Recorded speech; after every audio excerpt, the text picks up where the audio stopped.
Welcome to the Human Factor Gallagher's Partnership Panel. My name is Natalie Bannon. I'm honored to be your moderator for this discussion. And today we have gathered to explore a critical topic, the human factor, addressing insider threats in physical security protocols.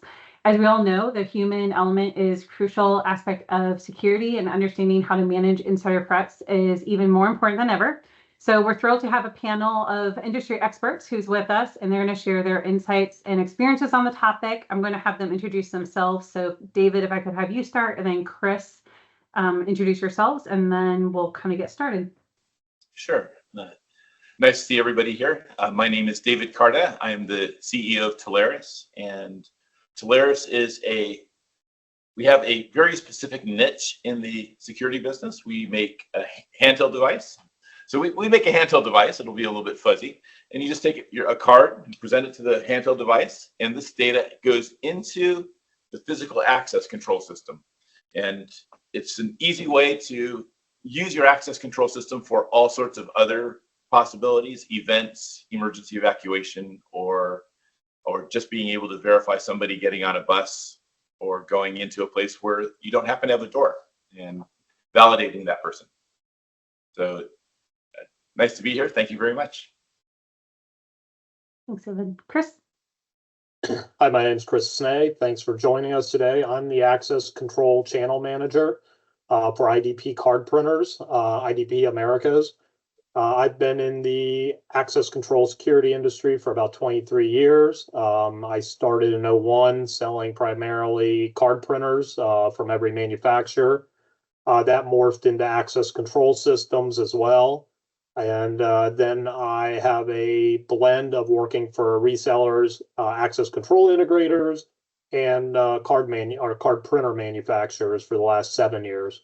So I'm heavily focused on the credential and the ID side of it, but I have a unique cross skills being on the access control integrator side as well. So.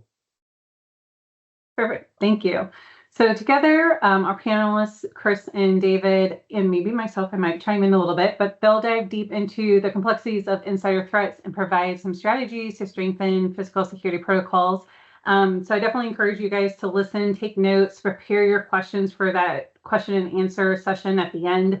Again, you can submit the questions in the chat at any time, but we will go to the question and answer session at the very end. So thank you again for joining us. And to get things rolling, let's start with David. So David, first question is, what role does access control and monitoring play in mitigating insider threats in physical security protocols? So I think the first thing we need to think about and define is what we mean by insider threats. In my way of thinking, there's a few different threats that we face from people attacking our system. It's going to be threats to your people. It's going to be threats to your assets, whether that's your equipment, you're worried somebody's going to be stealing stuff, or to your intellectual property, somebody's stealing the recipe to Coca-Cola. A threat to your facility, are they trying to damage your facility, or are they a threat to your network or cybersecurity? Are they trying to break into your network to do damage to your company by either compromising information that you have in your network or in your cyberspace? So if you think about insider threats, these are people that you already know have access into the front door of your building. And that's a difficult place to start because you've now let the enemy close. So the first thing that your physical access control system does is it allows you to have segmented levels. So not only you don't just let everybody into all parts of your facility. You segment it. You let the IT people, and only the IT people, have access into your data warehouses. You only let the security people have access to your SOC. You only let the finance people have access to the finance data. So by segmenting that access control level using your physical access control system, that's kind of security 101 in terms of mitigating threats due to inside people that are already close to you. Secondly, you want to make sure that you have correct monitoring in place. And so your physical access control system often includes things like cameras that are watching where people are going, when they're going, as well as badge scans at access points. So if somebody needs to scan to get into a room, you have an audited tracking of that person, when they went in, when they left. And then hopefully, if you design your physical access control system correctly, you now have camera data that's backing this up. And it's pretty well known that if people are being monitored, they're less likely to do bad things. It happens out in the streets. If people know that there are cameras, if people know that there are police nearby, they're less likely to behave poorly. So by making it well known, smile, you're on camera, those people are going to have they're going to have a harder time because it's not an open invitation. They can't do things behind a closed door because they might not know where the cameras are, or they might see a sign that says, "Uh-oh, smile, you're on camera," and now they're nervous. They have to look around. And we're in a fascinating time in our lifetimes right now, because not only do we have this camera data, but the physical security industry is starting to implement tools such as AI that looks at things like people's faces, that are people acting in ways that are suspicious.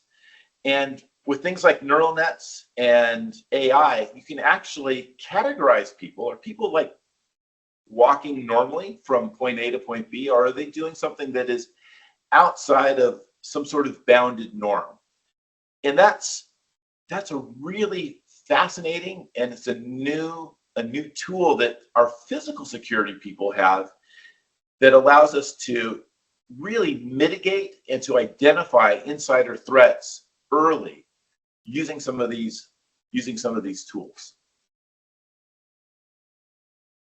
Yeah, I agree with you, David. It only makes sense for organizations to have a healthy access control and monitoring strategy and implement in a place to help reduce their chances to have insider threat. And actually, it's really interesting once you start to tie more into those systems and information together into the access control platform or the video platform, it becomes stronger, right? So I really like chatting to customers around what they want to tie into the platform, like what other systems they want to put together. We actually have a few customers at Gallagher, for instance, that they add competencies or training requirements to the individual's access. So to your point, like if you're in finance or if you're in a certain area, not only do you say, hey, you're only allowed in that space because of the department that you're in, but you also are only allowed there during a certain time and because you're qualified to do so, right? So adding more information to reduce that exposure of who's in or allowed just adds additional protection for the organization and the people in the facility. So I really liked what you said there, because I agree with you. The more you can do to add and limit that access, the better that it is for those organizations and the people. Absolutely. I'd actually like to throw in a shameless plug, because it's something that some of our customers have told us that they use our solution for is they walk around with a handheld device, and they have a guard that's able to walk around. And if somebody's in an area that they don't expect somebody to be in the area, they can actually do a badge challenge to say, are you allowed to be in this zone? Are you allowed to be in this area?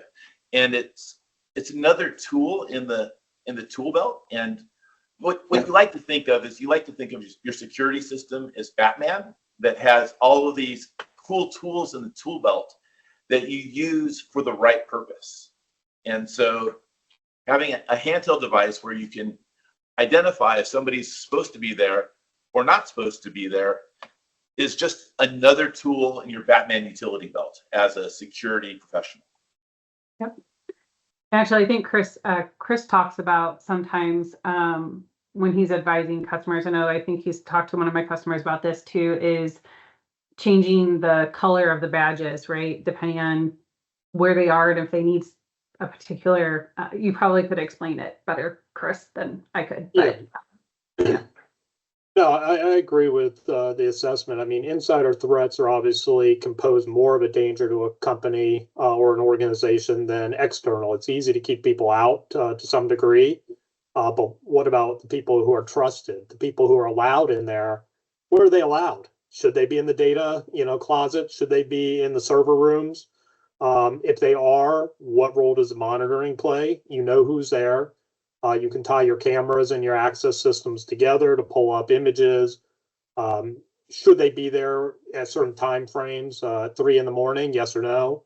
And then it's multi-layered. So you have to have the electronics, the camera monitoring, the physical badges, so I think it's multi-pronged.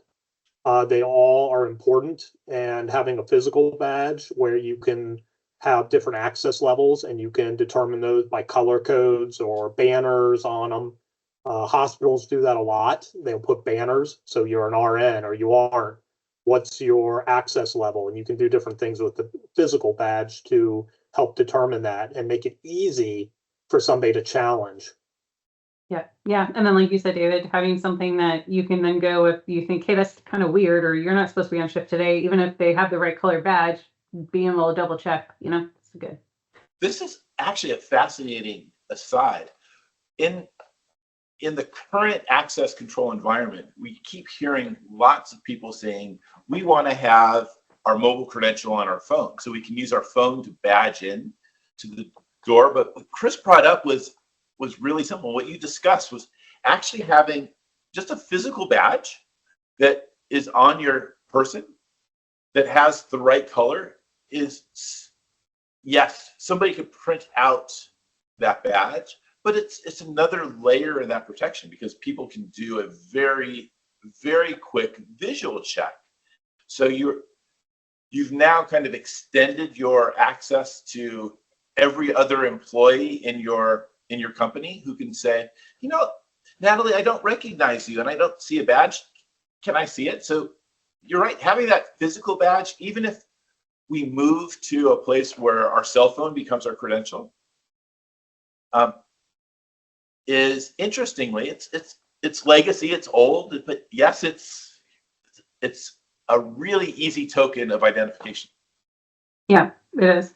So I think it's IDs and that moving to mobile is a really interesting kind of conversation, and being able to have the awareness, right, of what is suspicious behavior and how do we make sure that we're educating people, right? And so, Chris, I kind of want to lead into that as the next question is how can we in organizations effectively educate and train employees to recognize and report specific behavior, right? So suspicious behavior, sorry.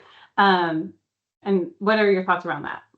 Well, I'll segment in on the whole discussion about physical IDs and digital. So people say mobile ID, that can be Bluetooth, it can be Apple Wallet, it can be Google Wallet, Samsung Wallet. So there's a lot of hype around that since Apple entered in and has done the commercial. But where you're really seeing the adaptation of it is open campuses, colleges, right? They already have an application. It's their employee app or their student app. So you have single sign-on, which is a requirement for Apple. But what does that do for your physical identification? In a campus that's open, it doesn't matter. But when you're talking corporations and large organizations where it's not an open campus, there's a lot of convenience, right? Having that mobile. But when you're in a closed campus or a corporate type environment, how do you know they belong there? A hospital, how do you know they should be in a restricted area? I think so. You may take the access rights out of the card, but you're not going to get rid of the requirement for a card for identification purposes. So dumb down the card to a blank piece of plastic, right? But there's still a need for card printers and that ID. How do you train people? You have to tell your employees what to be on the lookout for. So security and, department heads should educate, hey, see something, say something. So if you're a school, a K through 12, and you require a badge, what if somebody doesn't have a badge? What if they have the wrong badge? What if they look too old to be a K through 12 student? How do you challenge them? And I think that's where David, having a mobile device, a lot of employees might not be comfortable challenging. So if you don't have a red background, why are you in this area? Oh, well, I just wandered in here. I tailgated, right? So I think you have to train. If you see something, say something, and then you have people who can challenge using, product like Telarus offers. Hey, let me scan you real quick. I'm a spot check to make sure you belong here. I think if you look at airports, they change their badge design every so often. It's like attrition. So when they have so much attrition or turnover, they have to rebadge the whole population. So airports are always rebadging. They're changing the elements of design on their cards, and they're educating their security personnel to recognize what's an active card and what isn't. That could be they have a 24 for the year they're active, 24/25. So there's a lot of ways, but I think everybody's responsible for security. If everybody isn't responsible, you're going to have incidents. So how do you train that? That's the responsibility of the organization and the security department to put those things in place and to educate all your new employees on what does this mean? What do we want you to do to help keep our space secure? What's also interesting is, and you kind of said it because you brought up you brought up a few different types of organizations, and suspicious behavior is probably different depending on what industry you're in, right? And so it's also making sure that whatever industry you're in, you're telling the employees what suspicious behavior might be. We were chatting with an organization that actually makes baby formula, and they have these huge mixing tanks that are open because of the nature of, right, they have to go and they have to mix these. Well, that leads them to possible different types of threats that personally I wouldn't necessarily think of. But one of the things that they were looking to solve for is someone coming by and tossing in foreign objects into those mixing tanks, right? And so someone walking too close to a tank, or that arm motion of an arm going above the head, is something that would be suspicious. Whereas, for our business in a corporate environment, that's not suspicious. Like me going like this wouldn't necessarily be something weird to do that. And so it's also the responsibility of the organization to say, hey, suspicious behavior, although it could be the tailgating, the loitering, those different types of things that are kind of common, it also might be different based off of the industry or the environment that you're in. And so that's also important for organizations to consider, right? This training, to your point, and making sure that employees know what is suspicious behavior. Yeah. And on that same point, some organizations like those where you're doing food or there's an employee danger, you don't want them wearing it around their neck or on a key ring type pull-out badge. But if you go to the airports, look at the baggage handlers and the people out on the ramp, because of the foreign object damage for engines, they wear them on their arms. So it's a wristband with color coding as well on the actual badge holders that they have on their arms. So that's one way to still require something for identification without creating a hazard. A good friend of mine is the director of security at the San Diego airport, and she has told me that there are so many people that cycle through the airport's security system that there are literally thousands of badges that are deactivated, so it looks like you're an airport employee. So that rotating that badge design that you mentioned is it's actually a super important addition to security. Something you mentioned was making sure new employees are trained. I think it's a little more than that, because you want to make sure that your current employees, like, new threats happen all the time. And sometimes they're threats that when I went through training, maybe that threat didn't exist. But now the threat is everybody that now gets hired at a company, well, what is the first thing they do? It's like, I got a new job at Gallagher. So they post it on their LinkedIn, And now they're subject to cyber threats because they don't know the protocols at Gallagher. Maybe their boss is saying, oh, can you buy me I need a gift card, or I need to get into this doorway. Can you give me the PIN? So making sure not only are the new people educated, but have a continuous process of training and education so that the people that have been with you for a long time don't get lulled into a false sense of security.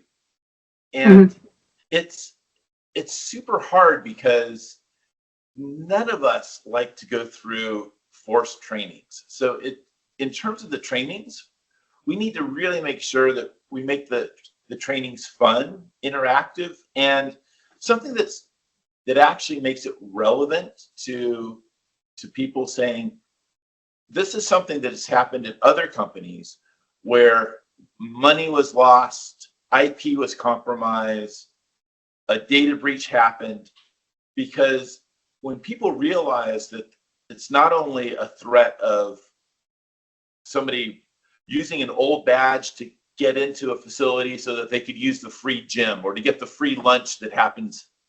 It's like, hi, Joe. He doesn't know that the person's been fired. He flashes the badge and he walks into the cafeteria and gets a free lunch. Nobody really cares about that. But if that same guy uses that badge and goes in and is a disgruntled employee, there's now real danger to real people, and nobody wants to see that. So making sure that education is ongoing for people that have been with the company for ages, because we're the people that are most likely to get stuck in our ruts, the people that have been here for a long time.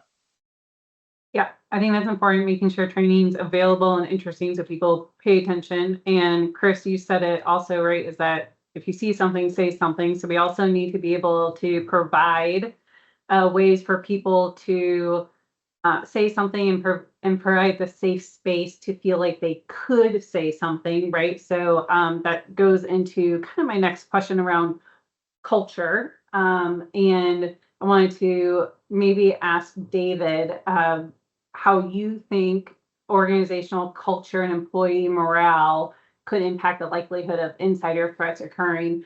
It kind of ties into what you were just saying about also getting people, staying motivated and learning and everything like that too. So yeah, if you wouldn't mind kind of hitting on your thoughts there, I would appreciate it. The culture that organizations build is, in terms of security and employee morale, is really critical in terms of basically stopping any threat, much like an insider threat is included. If you think about a disgruntled employee, those are the biggest insider threats that any company gets. If a person feels like they're underpaid or underappreciated, people will convince themselves, oh, I'm owed this. So when they walk out with a laptop from the IT department, it's like, they're underpaying me. So I actually deserve this. So making sure that not only is there a culture of security, making sure that people are looking at each other and making sure that you are making sure that you're the right person, but making sure that it's a culture where, one, people care about each other, two, people are taken care of and appreciated, and three, a culture where people are looking out for their fellow employees. Because when people feel cared for, when people feel loved, appreciated, they don't want any. It's weird to say it, but these companies become kind of their second home, and nobody wants their home to be invaded or damaged or hurt. So really building up that organizational culture will naturally just improve your organizational resistance to threats, And at the same time, it'll really help eliminate any sort of insider threats that you might have. Yeah. So when your morale's down, people are less likely to care. Of course, there are always going to be those bad apples, but again, if your culture is good and those bad apples are identified, they're going to stick out like a sore thumb. Not only are people are going to say, you know, Bob over in accounting, he's not happy, and I'm kind of concerned about him. One, it'll give the companies a chance to improve, to see if there's something that's going to be done. But that extra attention it's like the monitoring, will make people less apt to feel that they can get away with something. Yeah, absolutely. Gallagher actually does a really big push around the culture, but we call it Team Mojo or Mojo overall. And we actually do our HR person, which HR is a dirty word here, so we call it our people person. So people partner. There we go. That's what we call it here. People partner, not HR. But we do a really big push around Mojo monitoring. And we do a couple surveys throughout the year to make sure that where our mojo is where it needs to be. And we can actually divide that into a group mojo and even team mojo. So like my team, I can see how my team is doing. So it's actually quite interesting to get that feedback. And then we know, hey, how do we engage with those individuals or that group to try to boost morale, right? Which is really great. And we actually, from some of those studies that we recently did, we did training with all the leaders on how to have more impactful one-on-ones, which was really insightful. It was it's less about me as the leader and more about the individual and giving them the space to have the conversations that they need. And you actually learn a lot, right, from what's going on with them, and being able to show that, like you said, David, that you care about them, and that even though it can get into some interesting conversations, but it allows them that space to feel heard and cared for. And at the end of the day, it helps boost that morale. And if there is something that's a potential issue, it gives you insight into that as well, right? So again, as an organization, they're really important. So yeah, I definitely would encourage people to partner with your HR or people partner to kind of strategize on that, because Gallagher does a really big push on it, which is really cool. I love that mojo monitoring. I think that's awesome. Mojo monitoring, yes, it's great. Good one. Mm-hmm. Absolutely. We similarly use the DISC profiles to understand where people are, and just so there are lots of tools to help improve your culture that will consequently improve your security for your company, which is it's a freebie. You improve your culture, you get free, better security. Yep, absolutely. Cool. And actually it's really interesting you brought up DISC, but learning how people like to be communicated to, right, and being able to adapt that also makes them feel heard. And so that's also a big part of that too. So absolutely. So Chris, I'm curious, because you were kind of talking a little bit about this earlier, but what lessons can be learned from real world incidents involving insider threats, and how can they inform us for future prevention? Yeah, I probably have two good examples of that. One was a personal one. So pre 9/11, I worked for an airline, and they said, "Oh, we don't need security. You need to have security of the flight line, and that's about it." So into the building itself, and you could go through doors and end up out on the flight line. But it wasn't important until an ex-employee, disgruntled employee, threatened the CEO. Then all of a sudden we had full lockdown on the building and full access control within a week. So, that was one where it's not a problem till it is a problem. And it's less prevalent now, but because everybody recognizes there's a lot of threats in the world. And back then, oh, nothing's ever happened, even though it was a 15-year-old airline and nothing had ever happened until it happened. So that's one where somebody was disgruntled and the security didn't get upgraded and the access control systems didn't go in until the head of the company was threatened by somebody ranting and raving in their office and making threats to him for being let go. So that's one example of, why you should think ahead. Is there the possibility that there's a threat? Yes. A recent one that I think some people have heard about is Peyton Manning and getting into the Broncos team facility with his expired, well, it's not expired, but he shouldn't be in the facility getting access to everything. As a player, he's not a player anymore. He's not an executive with the team. Why is he being able to just walk in and go anywhere he wants? So that's a very recent issue that came up. He retired in 2016. Why in 2024 is he using his key fob to walk in on the facility and go where he wants? And no one really says anything. Oh, hey, Peyton, right? So I think that's a real world incident that I think I've seen some of the LinkedIn things from our industry going around like, oh, there goes that security head's job. That wasn't very good security, et cetera, right? So access systems have the capability to remove people automatically. They're either tied to the HR systems, whether that's an LDAP directory or some other directory. You can automatically remove people when they leave. And I think that's an important aspect of access control, right? Remove those who shouldn't be in the system, get rid of old credentials. My aunt worked for a big Fortune, 500 company for years as an HR recruiter for their executives.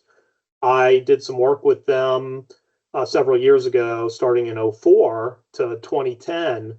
And I said, hey, take a look and see if my aunt and uncle are still in the system. They had been retired for at least 8 to 10 years at that point. Oh, yeah, they're both in there and they both have access. So those are real world. Why weren't they, that was, years ago, but then the systems have evolved. People have tied to directories more. But those are real world incidents that shouldn't still be happening in 2024 when it's so easy to tie your system into a database and remove them automatically when they're no longer an employee, right? Yeah. Yeah, it's crazy how many times we talk to people and we're like, security is the last ones to know when a person is terminated or their last day, and it's nuts. And so having those integrations is really important because security is the last ones to know. I was actually chatting with a lady from a consulting firm who was mentioning how they recommend terminating the card access the morning or even the day before that someone is at their last day to prevent possible issues. And a lot of organizations will be sensitive around that, like, oh, I can't do that. That's comes across as really negative or very bad. And her comment to them is, hey, you're already letting them go or their last day. Like it's preventing something better, right, to be proactive and prevent than a potential wider issue to your overall group. And it was really interesting the way that she was talking about that because it's true. It's like security, hands down. If you talk to a lot of people, they're always like, I'm the last one to know. It's always an issue when you go into customers and you ask them about it. Like, yeah, we're the last ones to know about people getting terminated or let go. So that is really interesting. I didn't actually see the information about Peyton Manning. That's really interesting. Well, a lot of people are remote now, so you can't just take their card upon termination when they come in the morning or the evening at 5 o'clock. You can't say, hey, by the way, we're letting you go. Let me take your card from you. So they're walking around with a card. If it hasn't been deactivated, they can be disgruntled, come back and be a threat to the organization. So you definitely don't want that. Well, it's from a one-on-one person exchange. It feels very aggressive for me to say, Natalie, can I have your card? I know you're leaving tomorrow, but I need you to, and people don't like to have that sort of interaction. It's a very difficult interaction to have. So, but it's something in the security world we absolutely have to get beyond because that's the job of the security individuals. Yeah, yeah, asking for the card, or, like Chris mentioned, just even removing the access. It doesn't change that idea of having that card. But to your point, if you have that little device to then check and know that, nope, that denied access, I mean, there's layers of security, right? And not being afraid to do something just to help protect the wider group is important. But I want to throw out Mhm. one other sort of insider threat that is, you talk about the security being the last person to know. It's actually really critical that that there is some sort of integration or some sort of data exchange between your data security and your physical security. Mhm. If somebody isn't allowed access to something like your data centers, they shouldn't have access to get into a computer that now has access to the database that maybe has your customer list that they can download and sell and expose.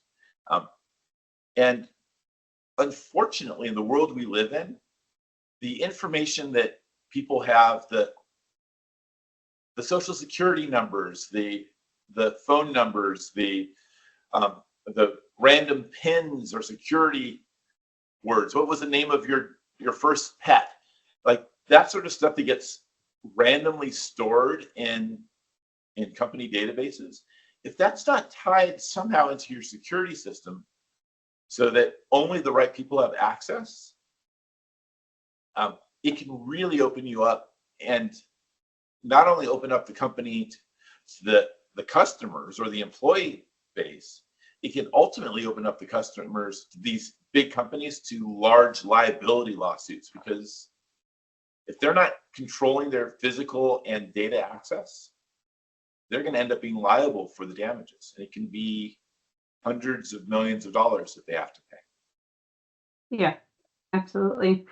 I'm going to try to ask one more question before opening it up for question and answers, if that's okay with you guys. And David, I'm going to toss it to you first. And the question will be, how can technology be utilized to detect and prevent insider threats in physical security environments?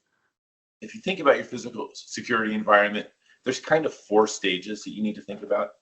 You need the perimeter. You need to monitor that perimeter. If the perimeter gets breached, you need an alarm. And after the alarm, you need somebody that's actually monitoring that alarm who's going to respond to that threat. So we can add technology. We can do things like adding AI into the system, and that's really a game changer, because somebody comes in through the back door and they never come in through the back door. That's a fantastic use of AI technology that's now identifying a potential threat. And now we have a strong perimeter. An insider threat went through the back door. Monitoring now identified it, but unless you have that alert going to a person at the end of the day, you need to have people that are trained to respond to that, so they can say, Dave Carter went in the back door. He doesn't usually go in the back door, but he's kind of the CEO, but it's unusual for him to do that. Maybe I should check it out. And unless you have somebody that can actually make that call and respond to the threat, the amount of technology that you add is kind of irrelevant. So I guess technology is great. I think companies need to make sure they have the right process in place to respond to the alarms.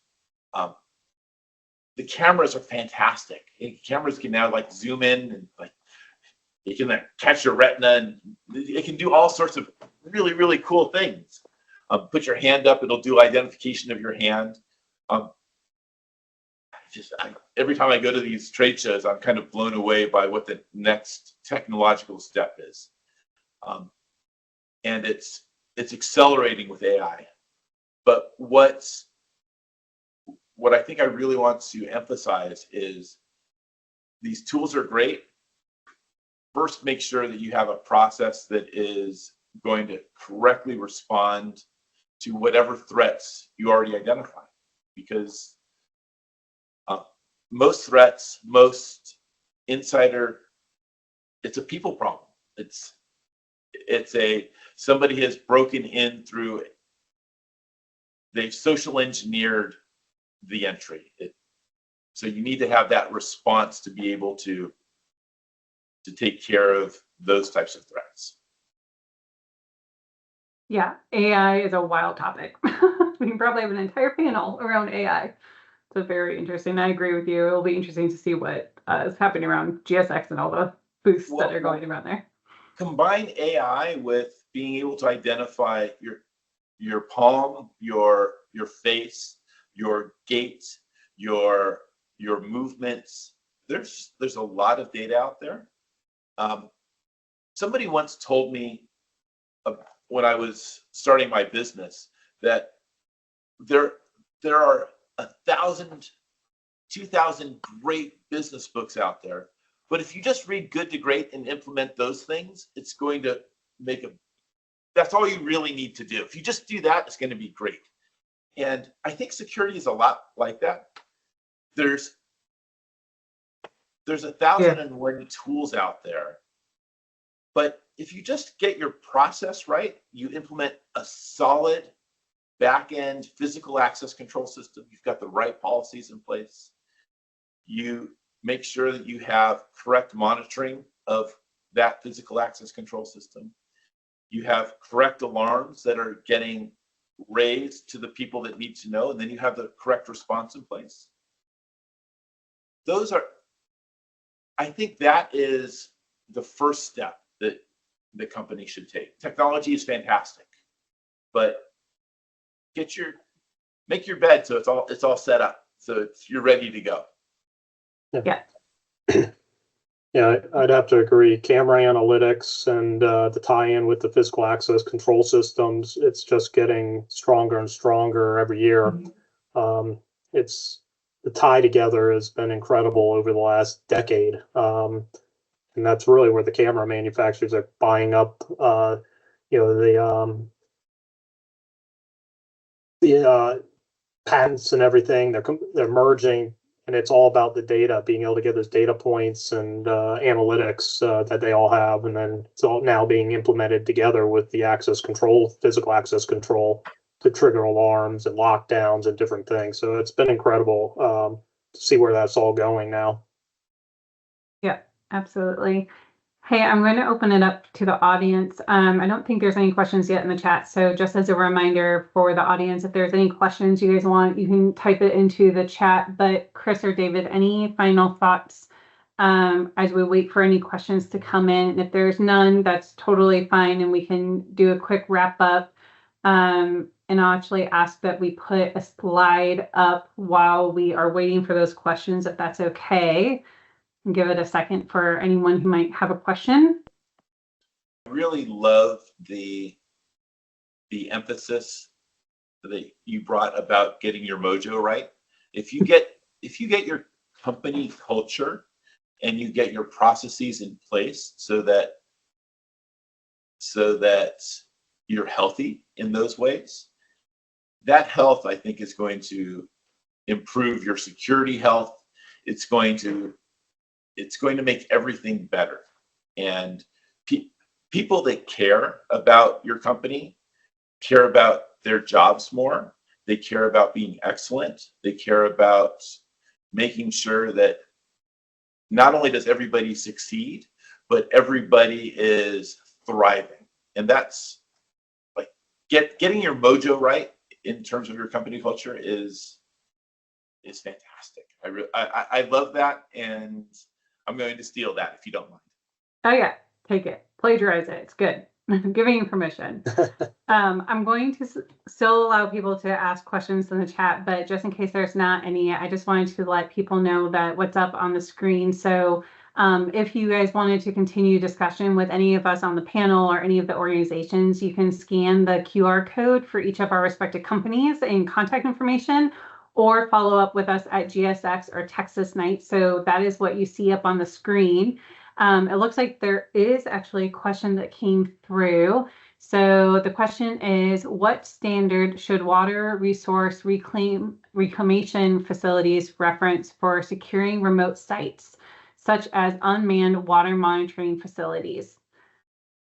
Don't know if David or Chris, if either one of you guys want to take it. Might let you take that one, Natalie. I know, right? I was wondering if you guys might bounce that one back. David, did you have any? Well, it seems like most physical access control systems allow you to have remote facilities, and making sure that you have your data in place and your some sort of solid IT infrastructure, so that you're able to stream videos, you're able to monitor it, you're able to have an updated access list that is controlled at a gate, so that somebody can scan a card. You can use, maybe you don't have a lot of power, so maybe you need to use solar to power things up, but you want to be able to have something that allows you to tie back to your central facility, so that every access into your remote water reclamation facility is monitored. You know who's going in, you know when they're going in, you have the ability to capture their images if there's an intrusion, and then you have somebody that can respond to it. Yeah, and I would just add to that right, it depends. You also want to, you're thinking about the facility, it's unmanned, and so protecting it from any site, it's important to protect the perimeter, but especially when you're looking at something that is not manned, right? Someone that doesn't have eyes on the ground, perimeter is important. So being able to have a solid perimeter protection plan in place and solution, whatever that might be, right? You might have a couple of different layers, or depending on how large the site is.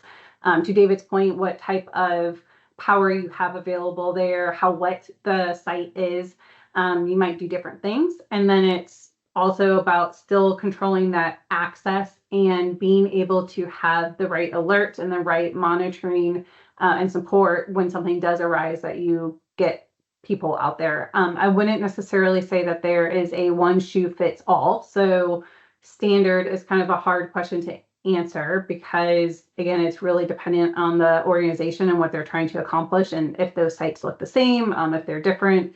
So I would definitely say that it's an interesting conversation. I would totally advise the person to ask to scan the QR code for Gallagher, if not Teleris and IDP, to talk more about it, because it's definitely interesting, and we've done quite a few of those types of sites. So love the conversation. But one quick note on this. John, a personal friend of mine, runs the water district up in Escondido, and he probably has the answers directly from what they are doing. So if you like, scan the QR code. It's got my V card there, and I can connect the two of you so that you can make that. You can actually see what they're doing, because sometimes it's good to know what other people are doing as their gold standard. Cool. Well, with that, I think we're coming to the end of our enlightening discussion around the human factor addressing insider threats and physical security protocols. So wanted to say thank you very much for the panelists, Chris and David, for sharing your insights and having this conversation today. I think we covered a decent amount of ground, from understanding the meaning of insider threats to even having an interesting conversation around Peyton Manning. So thank you for that. And I hope everyone found the session informative and thoughtful, as I did. Remember, the human factor in security is an ongoing challenge, so it definitely requires continuous changes, as we even talked about with just changing the card every so often. So take the knowledge we've gained here today, apply it to our roles, and creating a safer and more secure environment. Again, thank you for everyone that participated. As another reminder, if you want to continue the discussion with us, scan the QR code for each of our company's contact information.